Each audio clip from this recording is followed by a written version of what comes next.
Hey guys, it's Bruno, the IB Math teacher, and welcome to week number 4 of the Ace Your IB Math Exams in 10 Weeks challenge, or course, you might say. If you do not know me, I used to work as the head of the mathematics department in one of the most prestigious IB schools in Brazil, also the HL Math teacher, and I'm also an IB Math examiner. And for this May 2026 cohort, I've decided to launch the Ace Your IB Math Exams in 10 Weeks challenge, or course, where we go through each week 5 different questions from all 5 math topics: number and algebra, functions, trig, probability and statistics, and lastly calculus, with IB style questions, GDC, non-GDC, paper 1, paper 2, the whole 9 yards, in a way to mimic the IB math exam. So you don't know what's going to show up in these lists, which is precisely what's going to happen in your IB math exam. You're going to open it and you're going to find questions there. So this is a way to reduce your anxiety, to get you used to new questions, to get you to practice with hard questions, and put you in a much better position when taking the IB math exam. As you know, you can find the PDF with this exercise list in the description of the video. If you've missed one of the weeks, you can find it there as well in the description of this video. And let's get to it. Let's get to week number 4. All right, so let's get through the first exercise, one that involves counting. Jan wants to organize the books in a bookshelf. There are 2 history books, 3 geography ones, and 2 science books. All of these books, they're different. We have 7 in total. In question A, we're asked to find in how many different ways these books can be arranged. You can imagine a bookshelf having 7 different slots or spaces for these 7 different books. And think about the number of options that you have to fill in each individual space. So for example, if you're placing the first book, you have 7 different options. You can pick either one of the 2 history books, one of the 3 geography ones, or one of the 2 science books. Therefore, for the first slot, for the first space, you have 7 different options. For the second one, you have 6, and so on and so forth. So there are in total 7 factorial ways that you can arrange these books. Now on to question B, which is the more interesting one. In how many ways can they be arranged if books of the same subject, meaning history, sciences, or geography, they must be placed together? So for example, you can have all the science books, then the history books, then the geography ones, or maybe geography and then history and then science. But it's important to know or to understand that within these blocks, for example, the science block or the history block or the geography block, you can arrange the books in them in multiple ways. So let's say, for example, that this green block or rectangle represents the history books, the blue one, the science books, and the red one, the geography ones. There are, first of all, 3 factorial ways in which you can arrange the blocks themselves. You can have history, then science, then geography, or history, geography, and science, and so on. These being all of the options, all of the 6 options, 3 factorial options, so 6 options. But also within these blocks, we have factorial ways in which we can arrange the 2 history books, so B or B and A. Also 2 factorial ways in which we can arrange the 2 science books within the science block, so CD or DC, for example. And 3 factorial ways in which we can arrange the geography books within the geography block. Therefore, the final answer is 3 factorial times, and by the way, this 3 factorial represents, again, all of the ways that we can arrange these big blocks of books, times 2 factorial for the history books, 2 factorial for the science books, and 3 factorial for the geography ones. So 144 ways in total, and that's it. All right, so on to exercise number 2, one of the trickiest exercises in this list, one that involves functions, and more specifically an inverse trig functions. Some students, they do not feel comfortable with inverse trig functions. So let's take a look at this. We have the following function: f of x is equal to the square root of pi over 6 minus arc cos of x. In question A, we need to find the domain of x. Now, there are a couple of things that we need to be careful with over here. Number 1 is whatever we have inside a square root, or any even root for that matter, has to be greater than or equal to 0. And also, this x value right here has to be in between -1 and 1 for reasons to be mentioned later. Let's start with the first one. So pi over 6 minus arc cos of x has to be greater than or equal to 0. Therefore, pi over 6 is greater than or equal to arc cos of x, which if we write it reading from right to left means that arc cos of x has to be less than or equal to pi over 6. Now do notice that in this last line I didn't flip the inequality. I just wrote this inequality in a different way, but it's still the same inequality. Now the second thing that we need to be careful with, as mentioned before, is that this x value has to be in between -1 and 1. And why is that? Whenever we evaluate the arc cos of x, we're trying to find the arc or the angle that has a cosine which is equal to x. There's no such thing as a cosine of any angle which is less than -1 or greater than 1. Therefore, this x value has to be in between -1 and 1 including. So that is where this statement comes from. Now, let's elaborate on this a little bit more, because we're not trying to find the range of values for arc cos of x, but for x. Now, what does it mean to have an arc cos of x which is less than or equal to pi over 6? Whenever you see the word arc, think angle. And let's use a unit circle to help us with this reasoning. The arc cos of x, or the angle that has a cosine of x, has to be less than or equal to pi over 6. So the angle has to be less than or equal to pi over 6. Let me draw the angle pi over 6 over here. Pi over 6 is 30, but let me draw this a little bit further up just so I have space to work on this diagram. Now let this be the angle pi over 6, which by the way has a cosine of √3/2. Now if the angle is less than or equal to pi over 6, this means that the cosine of this angle, which could be here or maybe over here or maybe over here, all of these angles are less than pi over 6, they're less than 30. All of them, they have a cosine which is in between √3/2 and 1. This is the 1. Therefore, x is greater than or equal to √3/2 and less than or equal to 1. Now, the intersection between these two intervals is just pi over √3/2, less than or equal to x, less than or equal to 1. So this is the final answer. Now on to question B. We need to find the inverse of this function.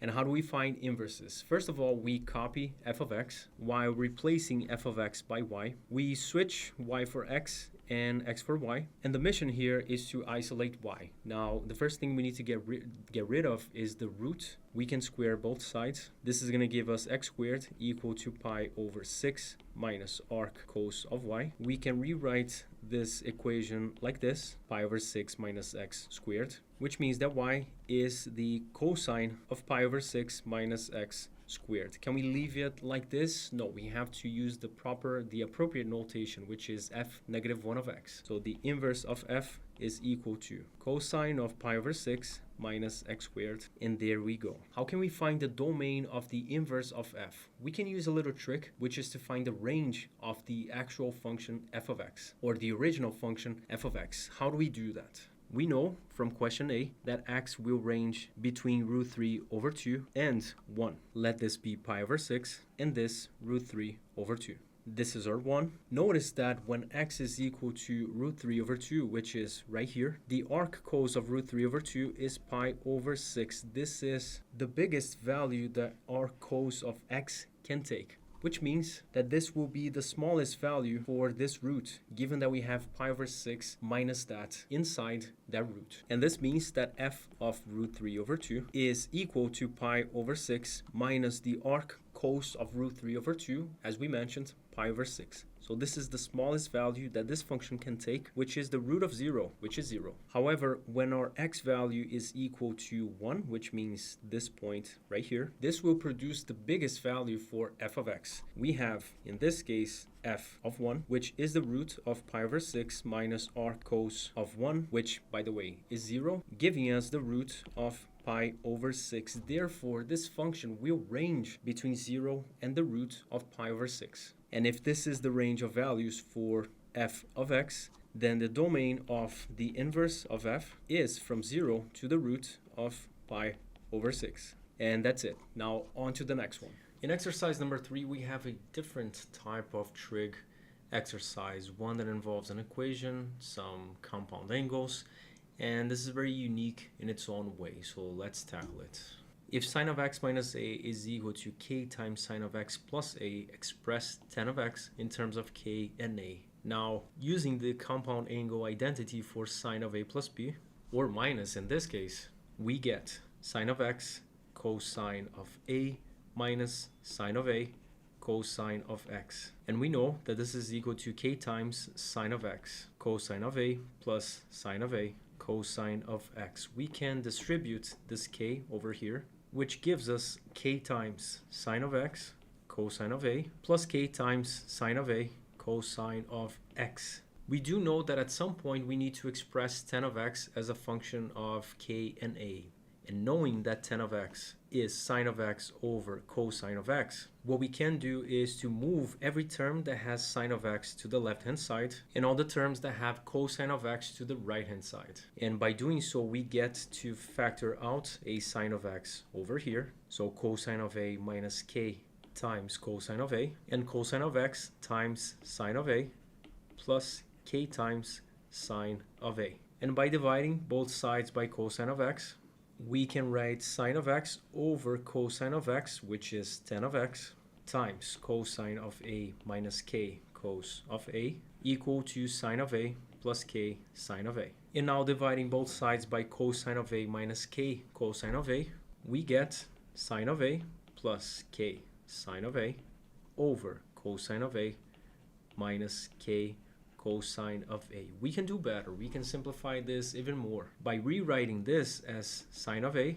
1 plus k and this as cosine of a 1 minus k. We have sine of a over cosine of a, which by the way is tangent of a. All that times 1 plus k over 1 minus k. Now on to question B. Hence find the values of x between 0 and 2 pi where k is equal to half and a is 7 pi over 6. We get to replace k and a over here, which means that tan of x is tan of 7 pi over 6, which by the way is root 3 over 3, times 1 plus half, 3 over 2, 1 minus half, 1 over 2, so root 3 over 3, times 3 over 2 over half, that's 3. We cancel out the 3's, and we get root 3 as the answer, which is not the final answer. We need to find the arcs that gives us a tangent, which is equal to root 3. That in between 0 and 2 pi. The two solutions are pi over 3 and 4 pi over 3. So for exercise number 4, we have a probability density function, one which involves a trickier integration process, as we're going to see in the next few minutes. Now, the question is the following. We have a researcher modeling a probability density function of the number of hours a group of students use their cell phones daily, where k is a constant. And this function, it is kt times e to the negative t from 0 to 24, and it is equal to 0 otherwise. So anywhere which is not in between 0 and 24, the function is equal to 0. Now, given that this is a valid probability density function, find the exact value of k. Now, the fact that we need to find the exact value of k means that we're not going to be able to use our GDC to find k, despite the fact that this is a paper 2 question, as we can see over here. And also, what makes a valid probability density function is the fact that when you integrate from 0 to 24, in this case, the integral from 0 to 24 is equal to 1, which means that the equation that we need to solve is this integral should be equal to 1. Now, this is an integration by parts. There's no substitution that's going to help you. It's not a polynomial, partial fractions, anything of the sort. So the only thing that we can do here is to integrate by parts. Now, remembering the ILATE acronym, which lists the priorities on selecting, or the priority on selecting u, which is, by the way, inverse trig, logarithmic functions, algebraic ones, trig, and exponentials. If you don't know what I'm talking about, there's a video in this channel that goes through this acronym using different examples. This already helps us to select our u, which goes into the formula. The integral of u dv is uv minus the integral of v du. Now over here, the algebraic one wins, meaning that u is kt, du is the derivative of kt, t is our variable, therefore it is k dt. Remember that k is a constant. Now dv is whatever is left, so e to the negative t dt, and the integral of dv is negative e to the negative t. So we have on the left hand side u times v, minus the integral of v du, which is k dt. Now we have a double negative, that's why this sign became positive, and also this is a definite integral, which means that this goes from 0 to 24, and this one also from 0 to 24, and all this is equal to 1. Now replacing 24 and 0 into the first term, we get negative k times 24 e to the negative 24 minus negative k times 0 e to the negative 0, which of course is just 0, plus the integral from 0 to k of e to the negative t dt times k, which can be moved outside of the integral. This is all equal to 1. So we have negative 24 k e to the negative 24. And by the way, I don't know what this k is doing here. This is 24 plus k times the integral from 0 to 24 of e to the negative t dt, which is negative e to the negative t, which ranges from 0 to 24. And again, this is all equal to 1. So we have in the second term negative e to the negative 24 minus negative e to the negative 0, and all that multiplied by k.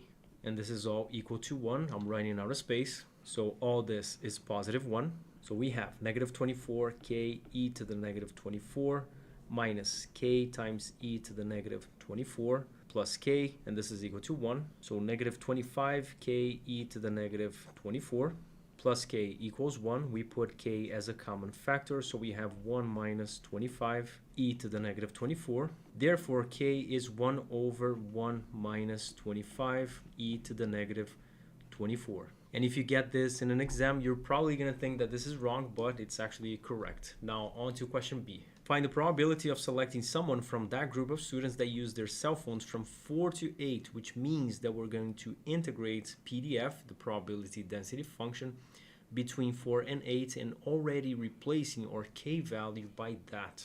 And please, in this case, do not try to do this algebraically. Use your GDC. And by the way, we're considering capital X to be the number of hours of cell phone usage. So we have this integral, and careful when you're plugging it into your GDC. It's easy to make a typo here. And if you want, by the way, you can store this constant right here in your GDC as K or as A or anything else. And you should get 0.0886 as the probability, so 8.86%. Now let's say that we select 8 people at random. What is the probability that at most one of them use their cell phone more than 6 hours per day? So this is a question that's going to involve binomial distributions as well. First of all, we need to find the probability of finding someone who uses their cell phone for more than 6 hours per day using the same or a similar integral that we used in the last step. Meaning we're integrating from 6 to 24 our constant times x times e to the negative x dx. By the way, you can replace t by x here, it's fine, which should give you 0.0174. Again, just replacing this into your calculator, and then this will be our probability of success in our binomial distribution. Now let's call capital Y the number of people out of 8 who use their cell phones for more than 6 hours a day. And Y follows a binomial distribution where the number of trials is 8 and the probability of success is 0.0174. You want to find the probability of Y being less than or equal to 1. And this should give you 0.992 as a result, or as the result. And that's it. Alright, so on to the last one, a exercise which involves a tangent line to a parabola and an area which will require integration. So let's get to it. The line y equals negative mx plus c is tangent to the graph of this parabola at 2, 4, which is the point given here. All of the constants m, c, b, and d are positive real numbers, and that is why this is a line which is decreasing or which has a negative slope, as we can see in this diagram over here. Given that m is positive, this negative sign will make the line have a negative slope. This line intersects the x and the y-axis at points A and B, and the area of this triangle here, AOB, is equal to 50 over 3. Now let's use some information from this exercise. We know that the equation of this line is y equals negative mx plus c, which means that this point A, which is the point where the line crosses the x-axis, which is when y is equal to 0, it is 0 equals negative mx plus c. So at this point, mx is equal to c, therefore x is c over m. So point A is c over m, comma 0. Now what about this point B? Well, this is where x is equal to 0, the point where the line crosses the y-axis. So y equals negative n times 0 plus c, which is of course equal to c. So this point is 0 comma c. Now given that the area of AOB, it is equal to 50 over 3, and this area is the area of a right triangle, so half base times height. Therefore half times OA, which is c over m, times the height, which is c.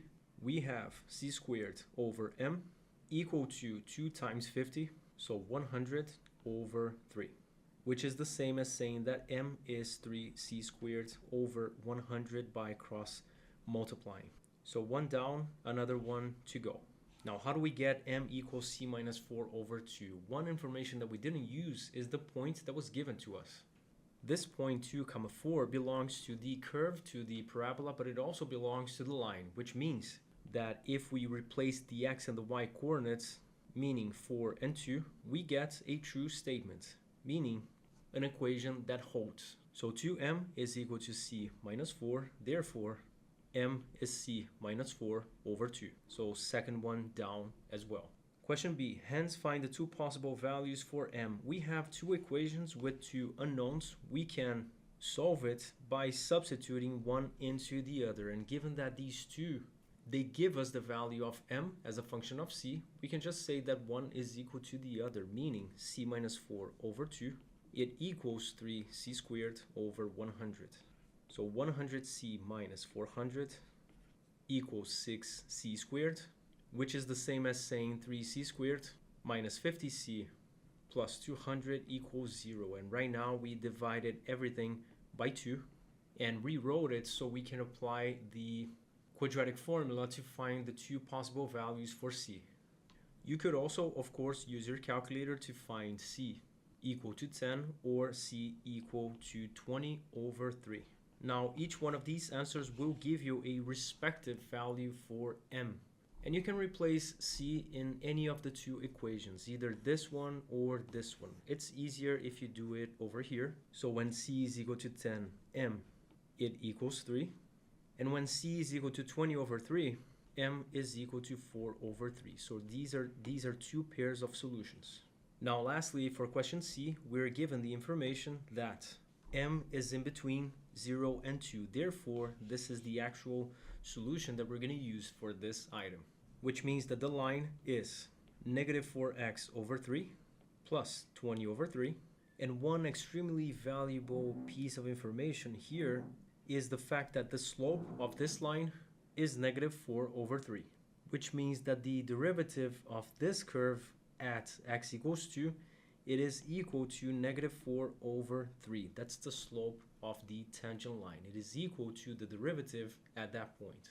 So let's combine that piece of information with the fact that the parabola goes through the point 2 comma 4. We're going to use these two pieces of information to come up with b and with d. Now, if the function crosses the point 2 comma 4, then f of 2 is equal to 4. Therefore, negative b times 2 squared plus d, it is equal to 4. So d is 4 plus 4b. And also f prime of 2, which is the derivative at x equals 2, it is negative 4 over 3. It is equal to negative 4 over 3. And what is the derivative of f of x? Well, that's negative 2bx. And if we replace x by 2, this is negative 4 over 3. Therefore, b is 1 over 3, and d is 16 over 3, which means that f of x is negative 1/3 x squared plus 16 over 3. Now, this gray area will be ultimately the area of the triangle minus the area under this curve, which means 50 over 3 minus the integral from 0 to this intersection right here of the parabola, negative 1 over 3 x squared plus 16 over 3 dx. Now, the intersection, and you can check this by graphing, is at x equals 4. Therefore, The final answer using your GDC is 22 over 9. All right, that was week number 4 or list number 4. I do incentivize you to share this material and the YouTube video also with your colleagues so you guys can study together. And I'll see you next week in week number 5.